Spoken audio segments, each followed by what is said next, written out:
The views, comments, and opinions of the following program do not necessarily reflect those of Morris Media Studios, MorrisMediaLive.com, or its affiliates. Listener discretion is advised.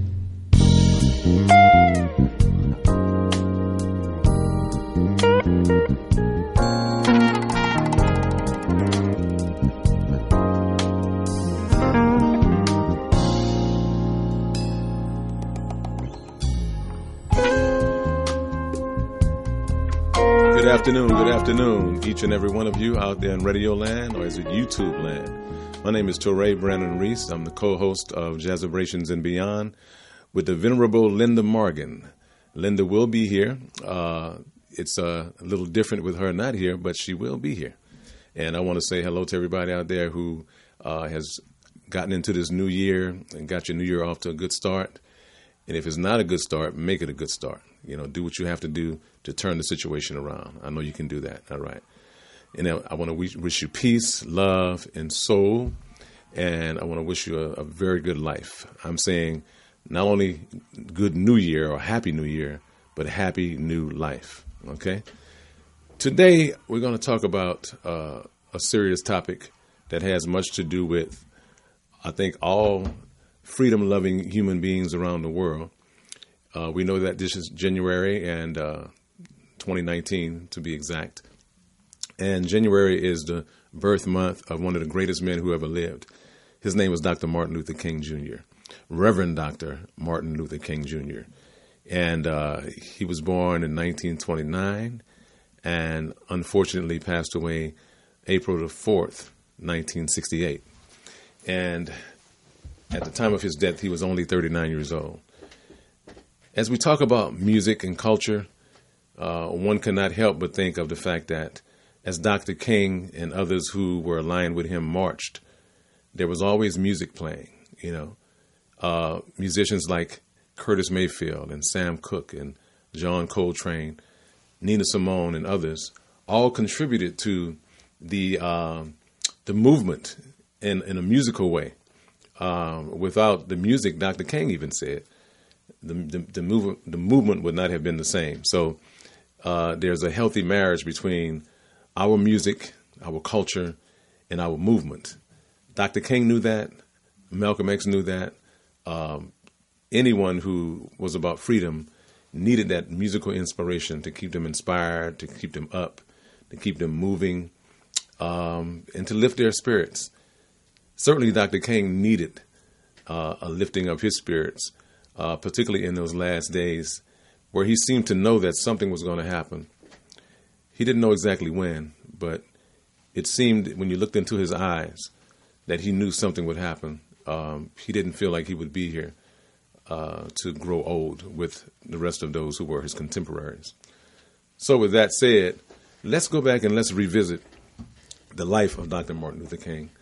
Born in Atlanta, Georgia, and on January the 15th, 1929, going through school, it seemed in record time, because by the age of 15, Dr. Martin Luther King entered college, 15 years old.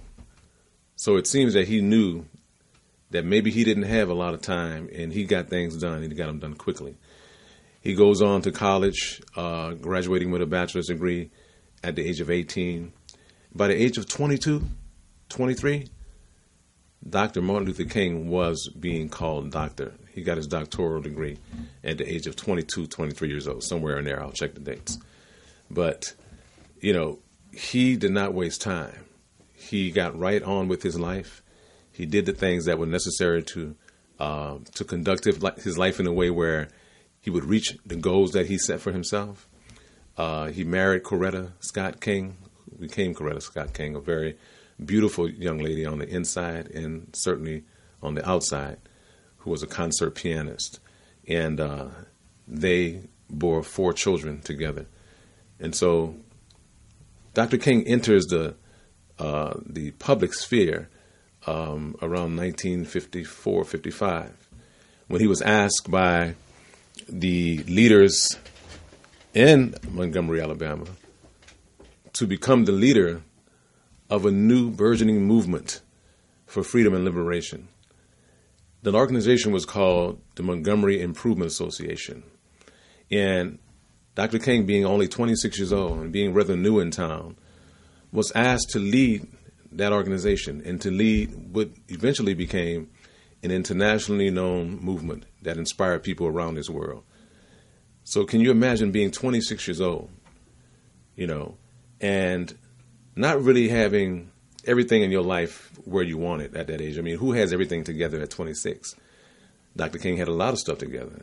He had the woman that he wanted to spend the rest of his life with. He had a career. He had his education. But he was not someone who would go out and seek to become a leader or to call himself a leader. It was other people calling him.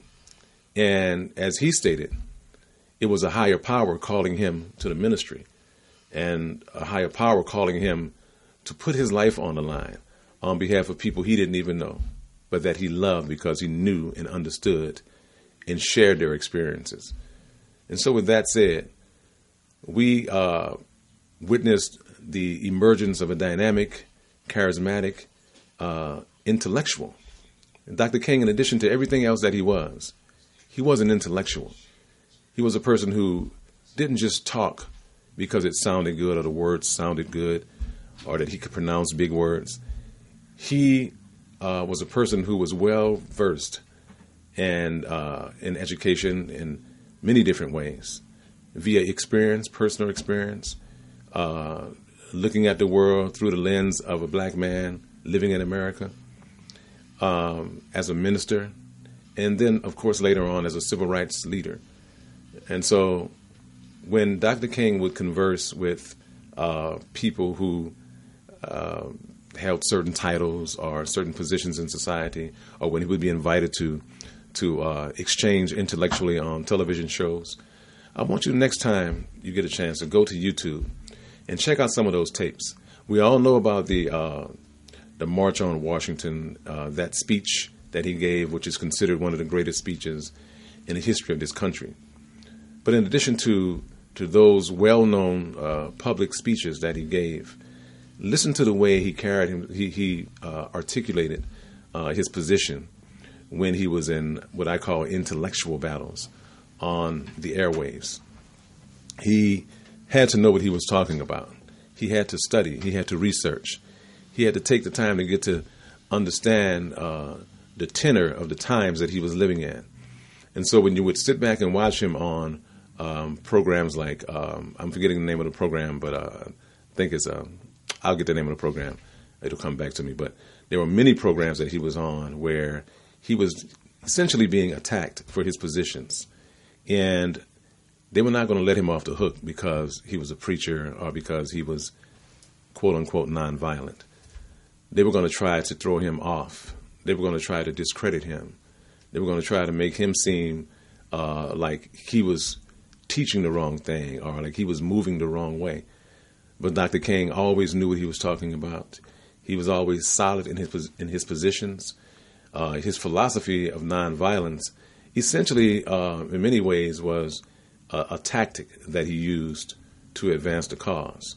He understood that,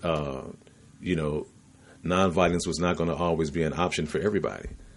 But he understood that it was something that had worked before. One of his heroes, Gandhi, for example, was a man that he admired and was a man who got a lot of things done for his people in India. And combination of Dr. King using Gandhi's techniques and theories and those of his Lord and Savior, Jesus Christ, were two operational techniques that he utilized to advance the cause. So as we talk about Dr. Martin Luther King again, we want to focus on not just what he did in the civil rights movement out in the streets, the marches, the speeches, etc., but we want to focus on the fact that the man knew and understood what he was talking about. He was a towering intellect, and I'm more impressed each time I get an opportunity to go to YouTube and check out some of the footage from those days. I'm extremely impressed by how articulate he was and how calm and measured he was in the face of just overwhelming odds.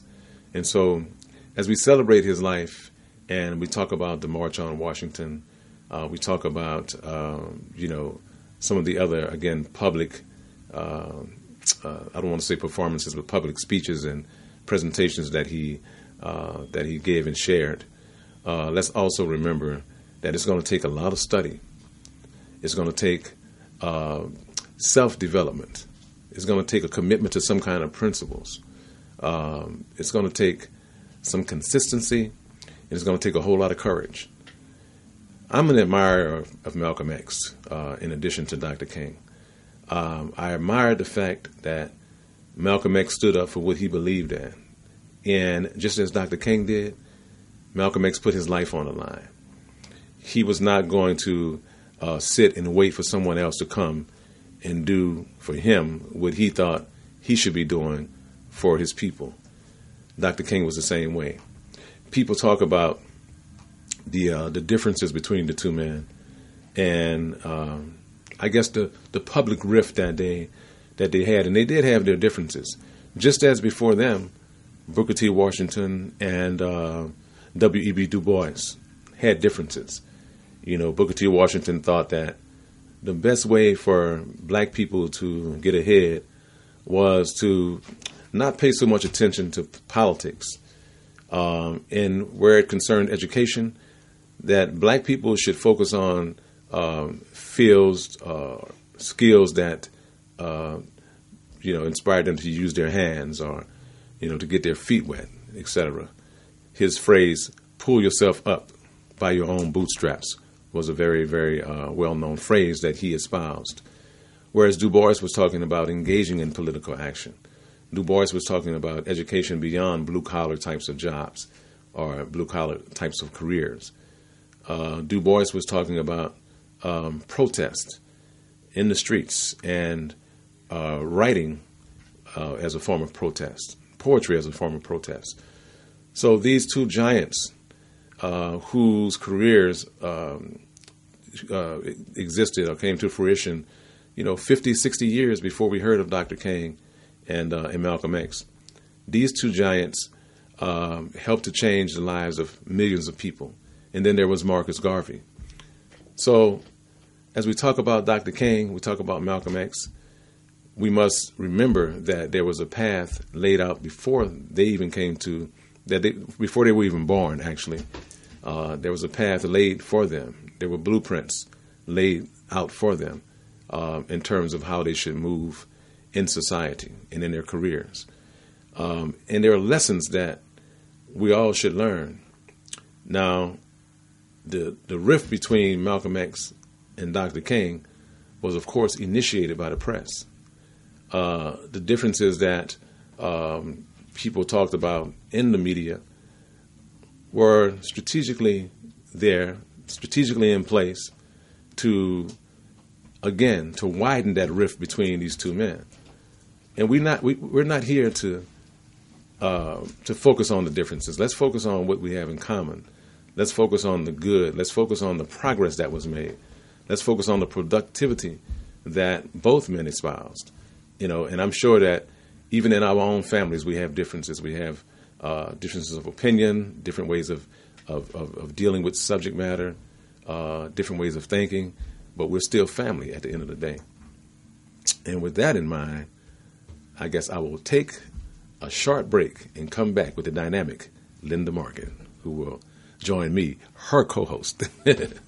Thank you.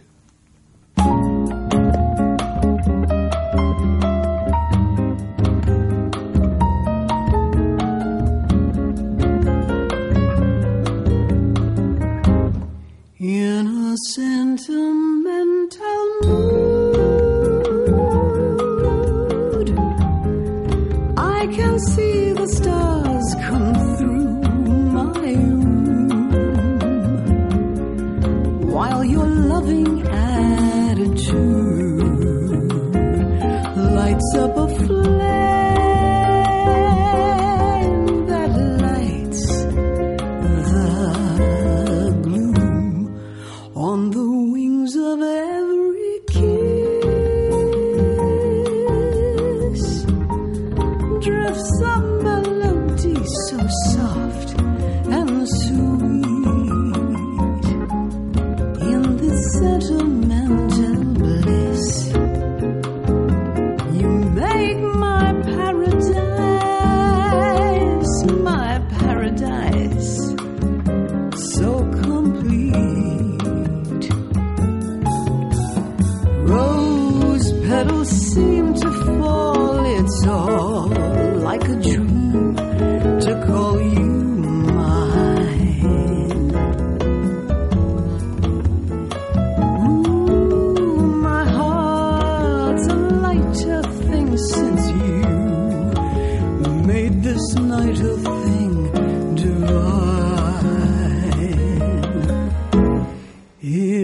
sentimental mood. I'm within a world so heavenly. Hey, y'all! Welcome, welcome, welcome. Welcome to Jazzabrations Live. Yes, I had to take care of a little few things before getting here. My co-host, can I give a clap, clap, clap to my co-host, y'all? Yes, he stood in the gap and started this program off here on Jazzabrations and Beyond. My co-host, Torre, in the house. Sister? I am doing good. I'm doing good. Yeah, it's good to see you. Yes.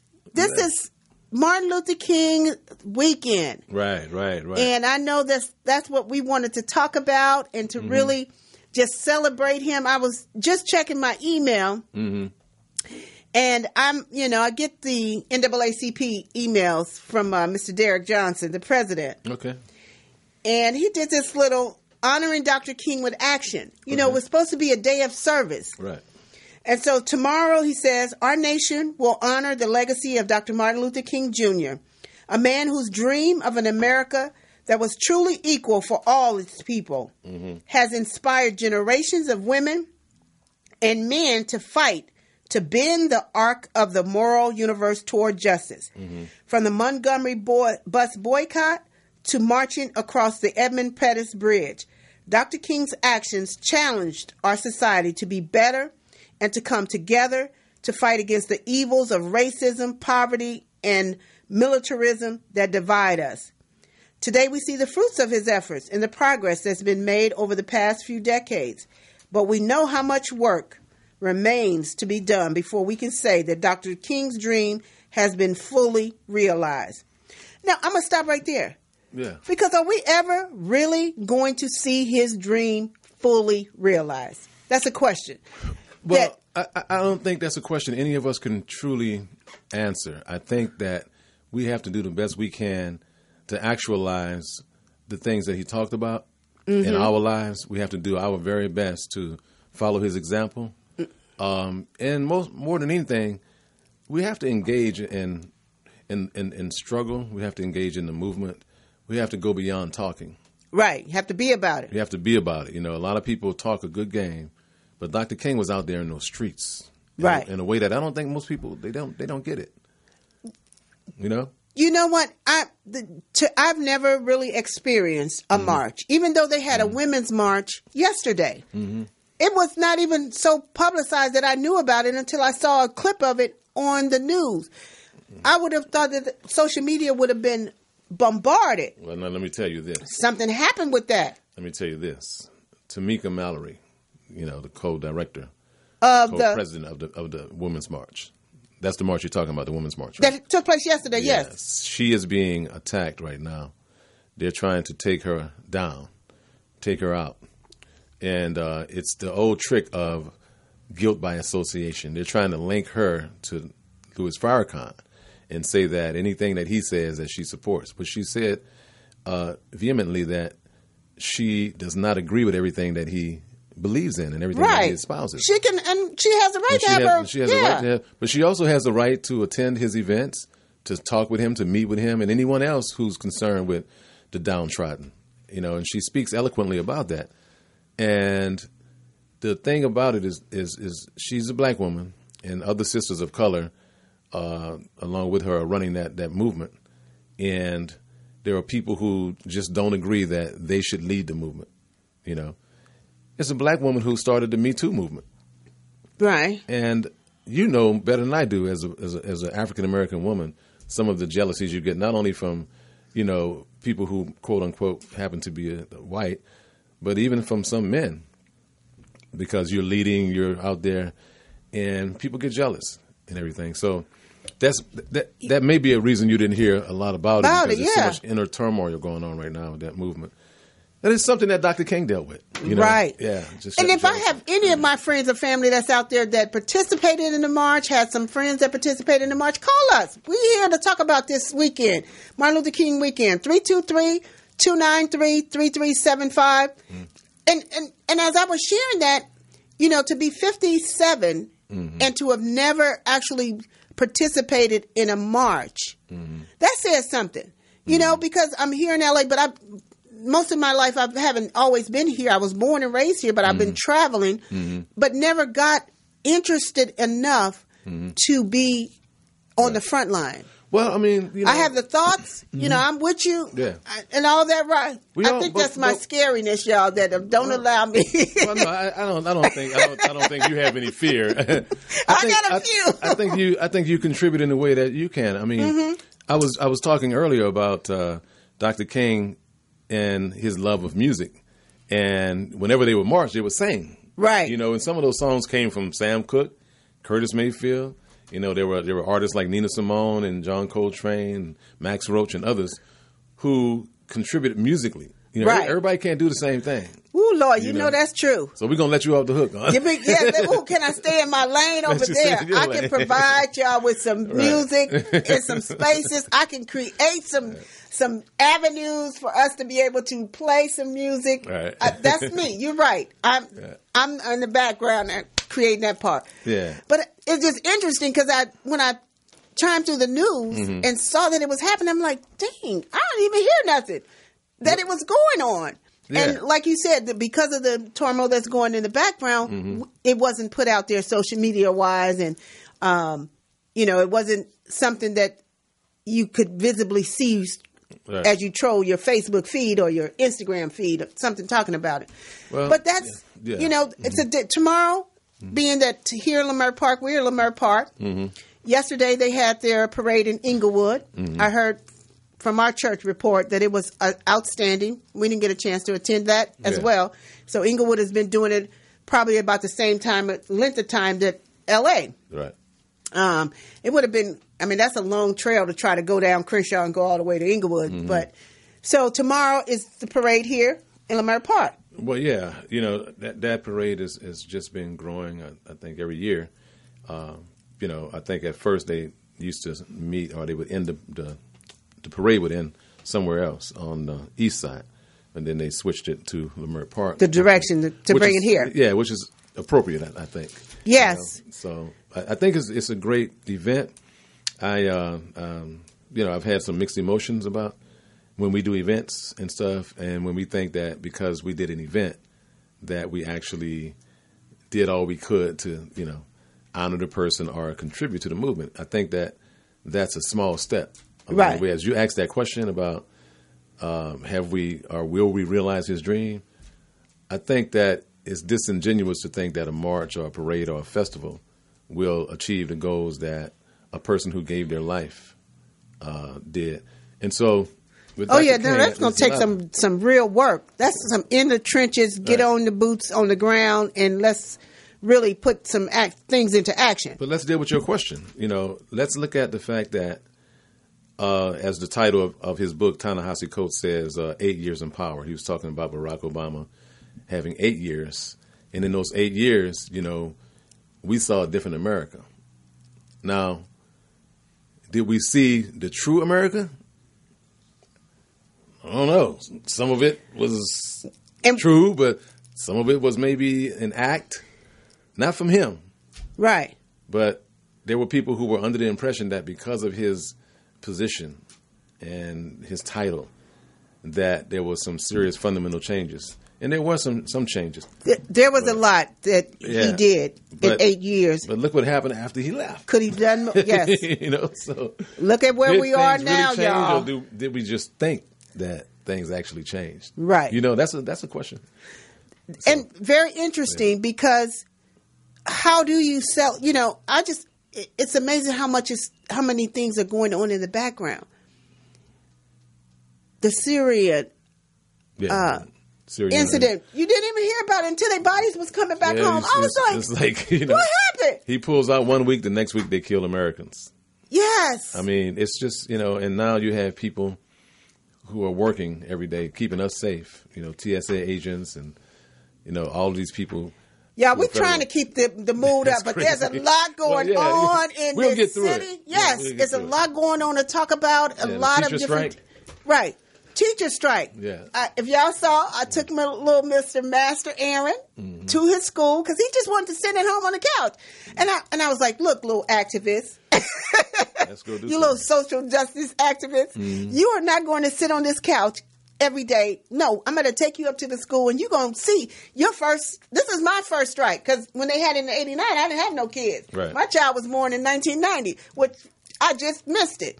And so I told him, I said, Aaron, we're going to go and you're going to experience it with your own eyes. Because I guess whoever his friends were, they were telling him that some of the school, there was nobody at the school. All the kids was out. So I get there, we go in, there's a whole gym full of them. I said, see, what you have been told and perceived to be is not what's actual. You always got to come and see for yourself with your own two eyes. And he was like, yeah, I get it. And this was good. And, you know, by the time we got home, he appreciated it because he did his part on both sides. He went, he saw it, and then he realized that it was just too much for him. And so this whole teacher strike that's going on in LA, we don't, you know, tomorrow's it's a holiday. But Tuesday, what direction? We're still catching how we have to behave and go back to school based on the negotiations. So whether they call us and say, come to school, or school's back in session, teachers back in, or the teachers call us and say, oh, no, we still out here.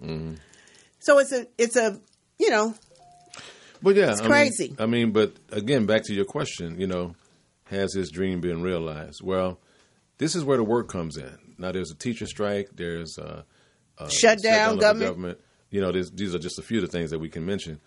And what will our reaction be? What are we doing about it? You know, there was one man who came on TV and talked about how, you know, there's a group of people feeding people who need food right now.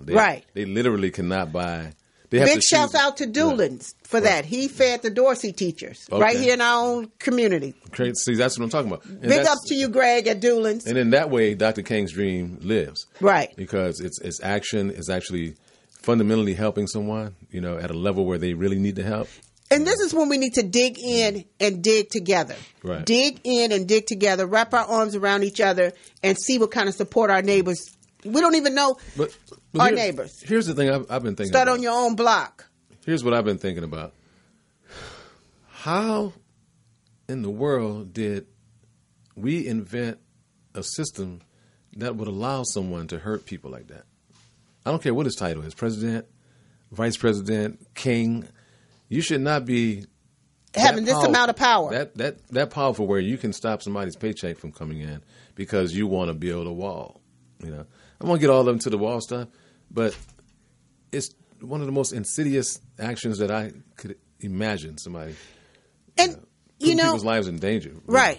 And I think and I try to stay positive, and I'm not thinking of no revolution or none of that. I am. Because that's all I think about. It's when the people who are feeling this stuff have to raise up their shoulders and say enough. I don't think that the people are raising up to say enough is enough. You know what? I'm not an activist, y'all, by no means. I do have some tendencies to want to go off when things are happening. But, you know, I've seen people posting and talking about even something as simple as the SNAP program, EBT, food stamps, call it whatever you want to call it, that they gave the people the money early this month. And they need to manage it for next month because they may not have it. And so in your mind, people are thinking, what the hell? How am I going to feed my kids? How is things going to continue? Subsidy housing. If you are in a Section 8 house and they don't pay your landlord his portion, you could be given a notice to just move. Right. It's crazy. All these little things are trickling down because of this. But you saw moments 46 minus 1. Moments like this bring out the best in us, you know. Dr. King talked about it, how you respond in moments of comfort and convenience is one thing. But how you respond in moments of challenge is another thing. And that really epitomizes his life. You know, Cardi B, the hip-hop artist. She's in the news this summer. She's in the news for for going to her Twitter feed or whatever it was and making a statement about the government shutdown. And she's the most non-political person that you'll ever find. She's not an activist. Right. They walk the line. She said, I don't know what to do because I don't do that, but I know something. But just her speaking up, she has 40 million followers on social media. Right. So just her speaking up is going to spark somebody to take some action that she can't even take. Right. You know, so it's all about us doing whatever we can do with the talents and skills and experiences that we have, you know? Yes, y'all. We're going to be right back because, you know, this conversation is deep, it's heavy, but Jazzabrations and beyond, that's why we're here to talk about it all this weekend, celebrating Dr. Martin Luther King Jr. We'll be right back with you on Jazzabrations. Reverend, that's right. We'll be right back. All right.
Welcome back to Jazzabrations Live. I'm your host, Linda Morgan, with my co-host, Tori.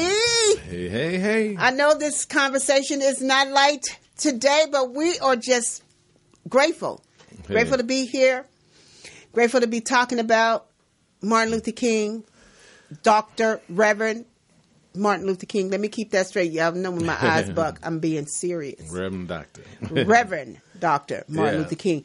And we were just talking about our age at the time that it happened. Mm-hmm. I was 7.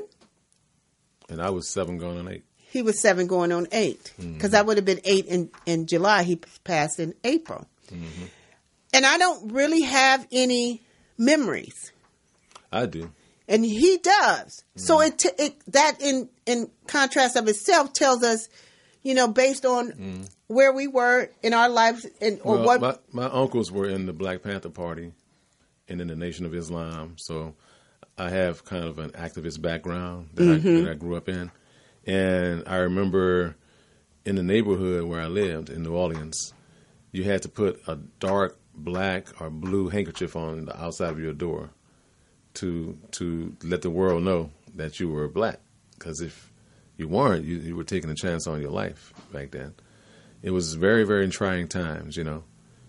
And the next thing I remember about that year was the song "Say It Loud, I'm Black and I'm Proud" by James Brown. Yeah.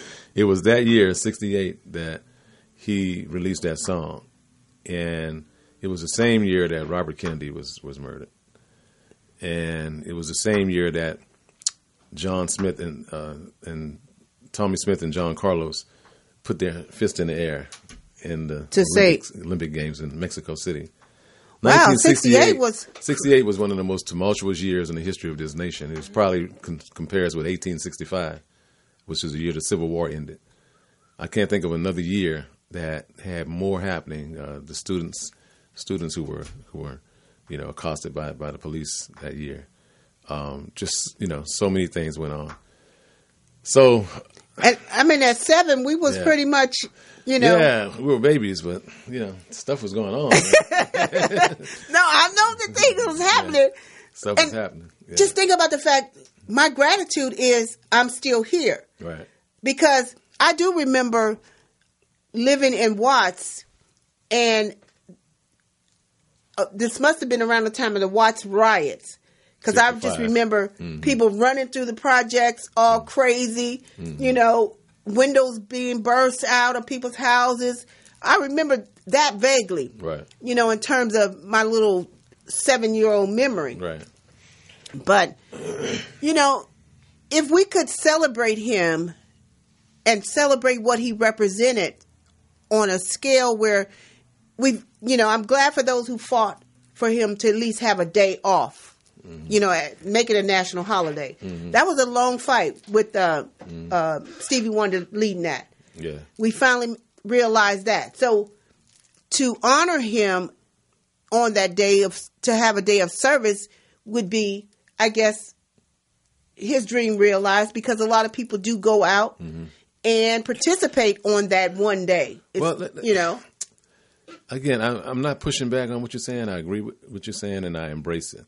But I have to add to that and say, it's like, for instance, Kwanzaa, right?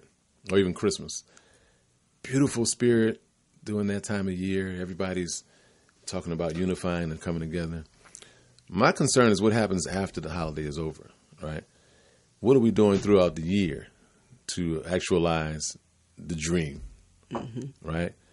Kwanzaa, for example, there's these 7 principles. And I'll hear people, go over the 7 principles.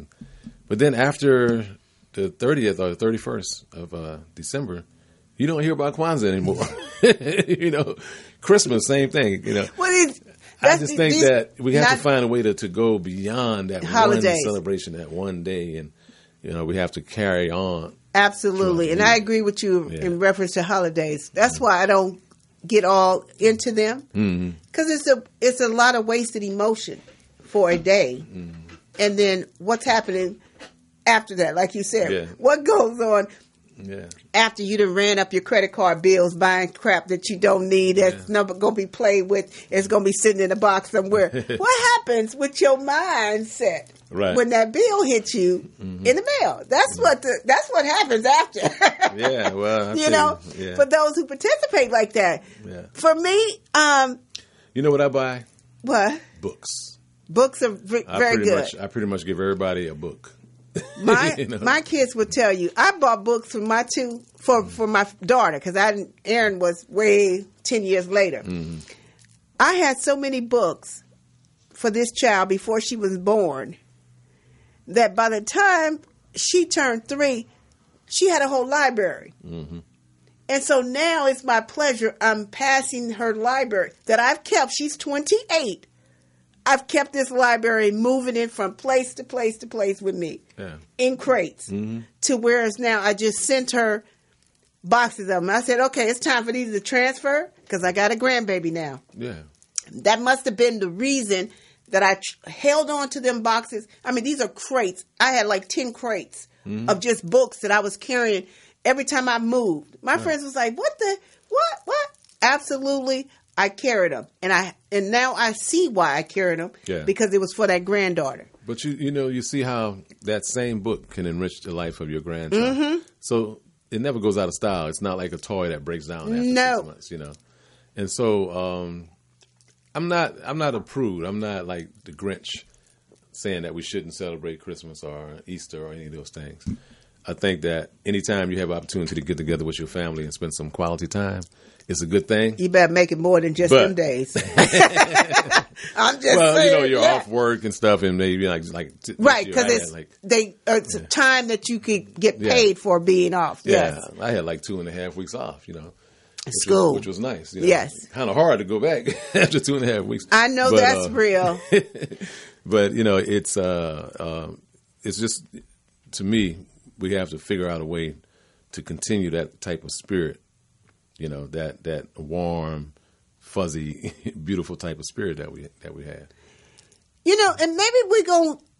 That was a question that we had. I think you had in the notes. Yeah, I had. Do we have any young millennial leadership that we could look to today to say that they are taking that next step to leading the country or leading the nation? And the answer is yes. Yes. Yes.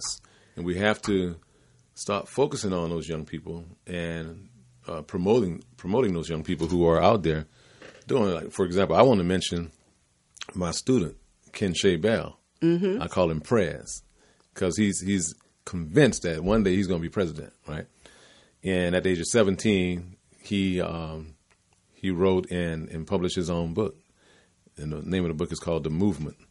I want to have him on this show. Oh, absolutely. He's at Sacramento State, so we'd have to get him down here, on maybe a weekend or something when he's not, when he can come down. He's always been not only concerned about his generation, but actively trying to do something to better his generation, and to make sure that they're involved in something. So there are young people like that we need to promote, right, and put out there. Tamika Mallory, who I was mentioning earlier, who's co-director of the Women's March. He's not so young anymore, but the great writer, Ta-Nehisi Coates, I think he's around 42 years old, something like that now. But he's been writing for a long time. He, to me, is kind of a connection between a continuation of James Baldwin. So there are people in arts. There are people, John Legend. I think John Legend is a good example of a leader type, in arts. He's always speaking on social justice, right, in addition to what he does with his music. So we have some people who are out there. We just need to recognize them, and lift them up. Right. And that's true. Yeah. As a collective body of people, we need to declare, so to speak, that these are the next young leaders to support, to help guide, to help, them do what they need to do. Right. And the only way they're going to do that is if we are consistent with them. We have to find a way to support them. Ken Shea, for example, each month we find $100 to send to him to make sure that he can eat while he's away at college. I mean, here's a young man who went from, I don't like using the word ghetto per se, but went from the neighborhood straight through high school, straight to college at 17 years old. And all around him was drugs and gangs and, all that street poisoning stuff, I call it. Right, but he stayed focused. He credits the program, See a Man, Be a Man, with with inspiring him to focus and everything. And so you don't know, your program is so important. Mm-hmm. And I, as a, so, see that part. Yeah. Having a 17-year-old, but yeah. You know what? We'll be right back. We're going to take a quick commercial break. Tears of joy. Tears of joy. We'll be right back. Right on. My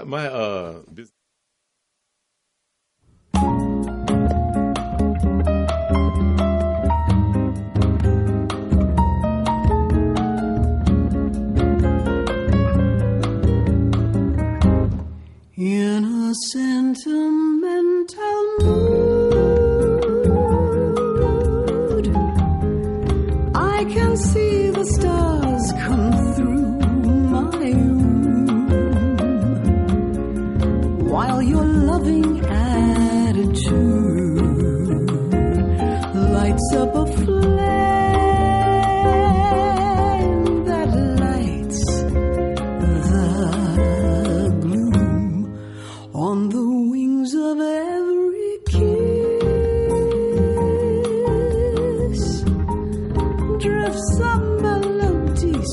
soft and sweet in this sentimental bliss. You make my paradise so complete. Rose petals seem to fall, it's all like a dream to call you mine.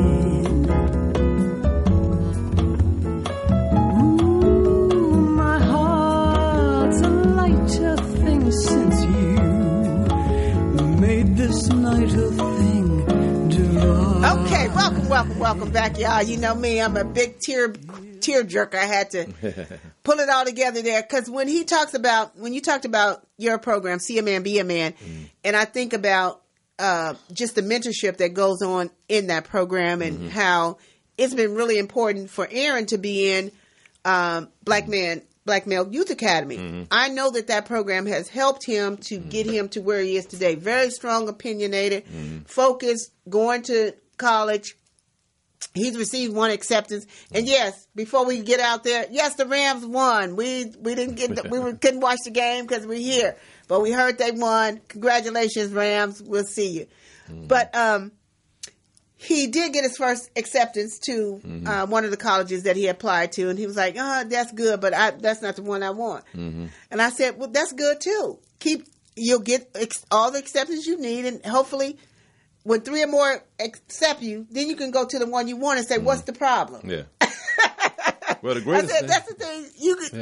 You'll have it. The greatest thing is having all those options and having that opportunity. Right. You know, those are the things that Dr. King, as we talk about him, and people like him fought for. Right. You know, I mean, now we have all these options. We can go to all these different schools that wouldn't allow us in at one time. Right. Normally, we couldn't even participate. Couldn't even participate in. You know, I talk to my students about, you know, the incredibly, you know, sad feeling of having to get on a bus and then get off and go to the back and sit in the back.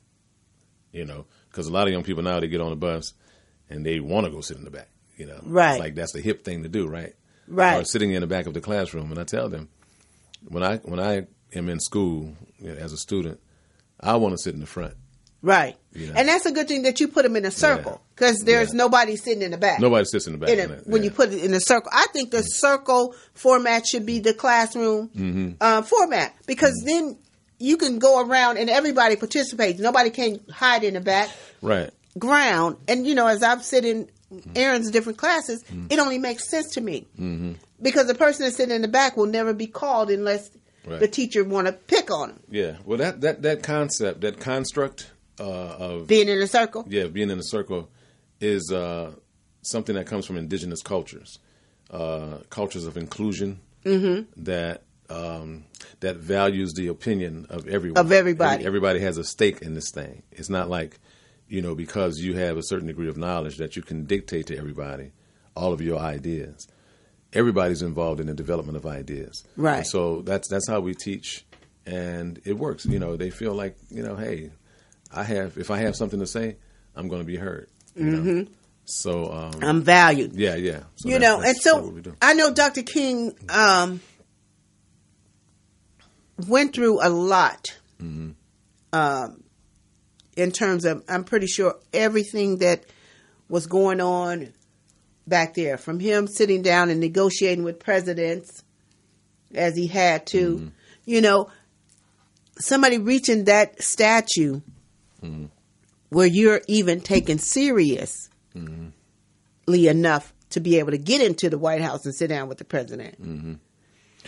Well, you know, when you flip it and think of it a different way, they were honored to sit with him because he's someone who came up from, you know, ordinary existence. He didn't have a rich family to lift him up, you know, like the Kennedys. He wasn't born of, you know, aristocratic type of, you know, background.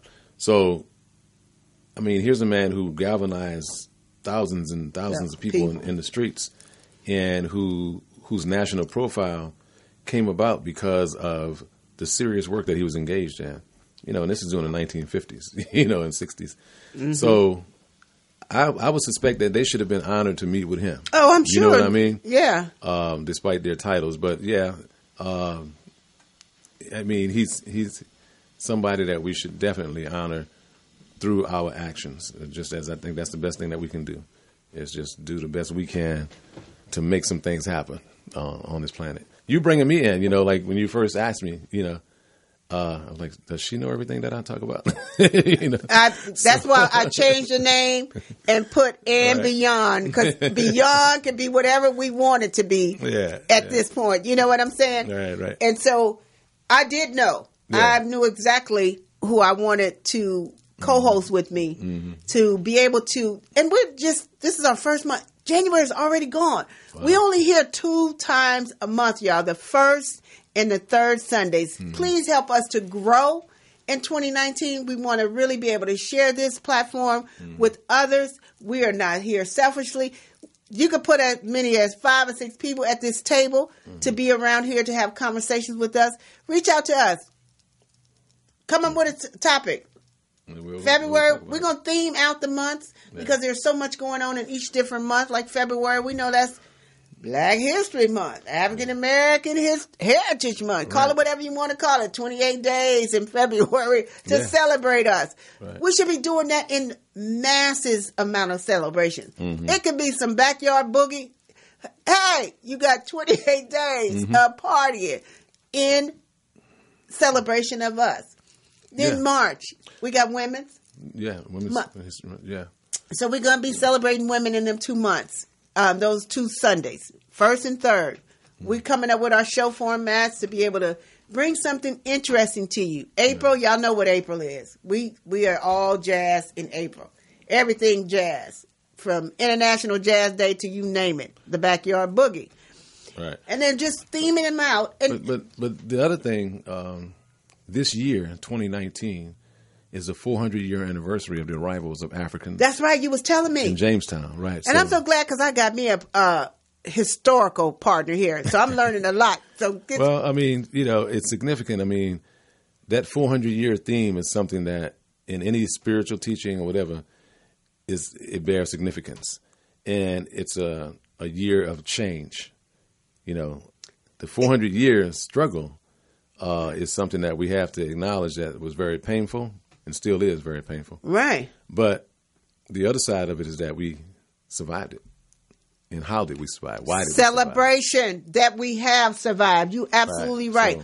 So, Clarence Ezioku is doing something on 400 years of something. I don't know if it's this Sunday or I think it's next Sunday, the last Sunday of the month, where we do the art walk every fourth Sunday or every last Sunday of the month. Right. So maybe, is there an actual date reference to that? Yes, there's a date. We could check the date on Google, but just the 400 years, right? So I think this entire year, we should contemplate that. Like, what does that mean? And it's so interesting that I saw there was a post that sister. Oh, I'm gonna find it. My phone is charging right now. Before we get out of here, did about they gave us. Spoiled peaches, and we created peach cobbler. Right. They gave us something, and she was talking about we created chitlins. Yeah. And we've made something out of nothing from everything that we've been given. We are warriors. We are builders. We are creators. Yeah. And we have survived 400 years. Yeah. That side of me that loves film and collecting documentaries. One of my favorite documentaries is a 3-part series called I'll Make Me a World. And so it talks about black people, African people, and how we would make a way out of no way. Like, for example, Richard Allen, who started the AME church. It was out of, situation of segregation or separation. And he was like, okay, we need to create our own church. Because, if we got to honor Jesus or, worship Jesus or God, and we have to sit in the back or at the top, something like that, then let's just create our own. Yeah, let's create our own church. So that's our tradition, is finding a way out of no way. And we've been doing it for 400 years. We're still here. We're still standing. We're going to continue to stand. Right. We're going to continue to have our ups, our downs, our differences, our beginnings, our ends as a culture.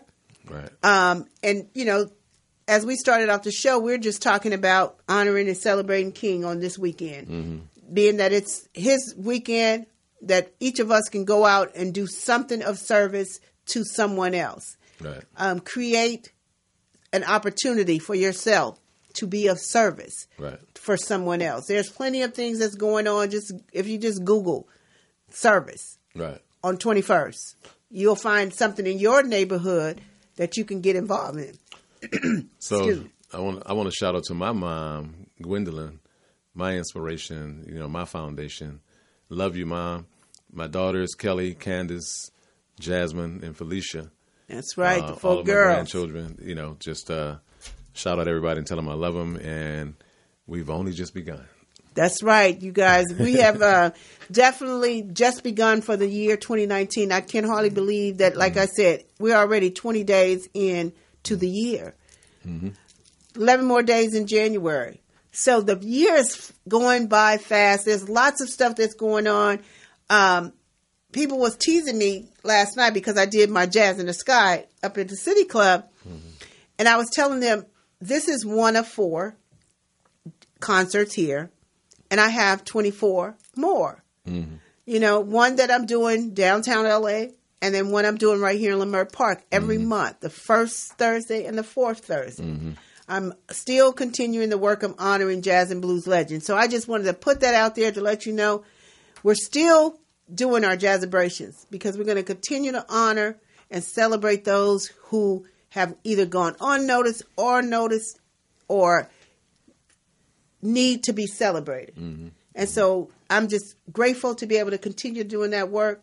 As we continue to do this show, we're only going to get bigger and better. I can't wait to Joe, he's working on our backdrop. Okay. Next time y'all may see us at the first Sunday in February, you may see us all jazzed up. So stay tuned for that as we get out of here on this Sunday afternoon. Right. Happy birthday, Dr. King. Happy birthday. I wish we could have went out on a song, but you know, the airways got copyright laws and protection. You can't play everything and something. Well, can we sing it? Yes. Or why did you sing us? Happy birthday to you. Happy birthday to you. Happy birthday. Happy birthday to you, Dr. King. Happy birthday to you. Happy birthday. Yes, indeed. Happy birthday, Dr. King. That's right. Thank you guys for riding with us on this Sunday afternoon. Peace. Just begun. Sing it now. Okay, Sing it. now. We got the audience got to bring him up. Oh, right yes. now. We got a background singer in the job. No, he's a front ground. I know it. But we'll be right. We'll see you guys next Sunday. Sunday. I'm sorry, the first Sunday Sunday after. in February. Right. Please tell a friend about us here on Jazzabrations and Beyond. I'm your host, Linda Morgan, and my co-host, Torre Brannon Reese. Peace, love, and soul. That's right. Have a great Sunday afternoon. Good job, y'all. All right.